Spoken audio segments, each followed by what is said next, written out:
தமிழ்நாட்டில் ஒரு பாலைவன ரோஜா தோட்டம்.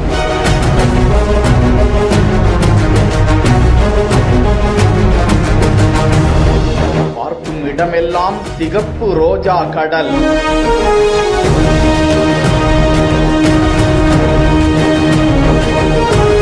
தமிழ்நாட்டில் வெப்பமான பகுதியில் ஒரு காஷ்மீர்.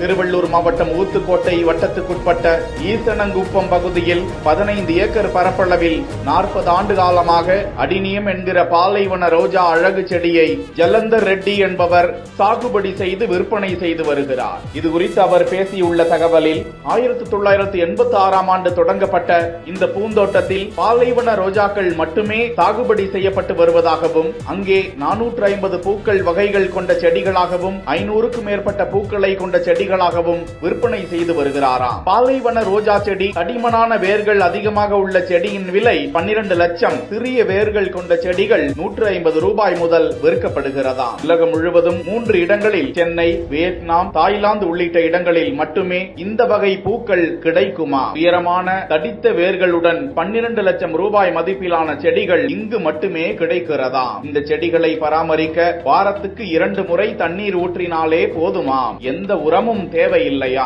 அந்த செடியில் ஒட்டு போட்டு வளர்ப்பதினால் பல வண்ண பூக்கள் ஒரே செடியில் பூக்கின்றன என்றும் அதன் விலை கொஞ்சம் கூடுதலாக இருக்கும் என்றும் கூறுகிறார். கேரளா, குஜராத், டெல்லி போன்ற மாநிலங்களில் அதிகப்படியாக இந்த பூக்கள் விற்பனை செய்யப்படுகிறதாம். முக்கியமாக வெளிநாடுகளில் துபாய், அரபு நாடுகளுக்கு தன்னுடைய செடிகள் விற்பனை செய்யப்படுவதாக கூறுகிறார். ஒரு வருடத்திற்கு 50 முதல் 60 லட்சம் ரூபாய் வரை லாபம் அடைவதாகவும், இந்த பாலைவன ரோஜா செடிகள் வேர் பிடுங்கி வெயிலில் வைத்து விட்டால் போதும் 3 மாதம் 6 மாதம் கழித்து அதே செடியை மீண்டும் புதைத்து நீர் ஊற்றினால் 2 மாதத்தில் அது துளிர்க்கும் என்றும் கூறி வியக்க வைக்கிறார். தமிழ்நாடு தோட்டக்கலைத்துறை சார்பாக தேசிய வேளாண்மை வளர்ச்சி திட்டத்தின் கீழ் தனக்கு 3000 சதுர மீட்டர் பரப்பளவில் நிழல் வளைகுடில் 10,65,000 ரூபாய் மானியத்தில் வழங்கப்பட்டதாம். அதனால் இந்த செடிகளை வளர்த்து சாகுபடி செய்ய பெரிய உதவியாக இருந்தது என்றும் ஜலந்தர் ரெட்டி கூறுகிறார்.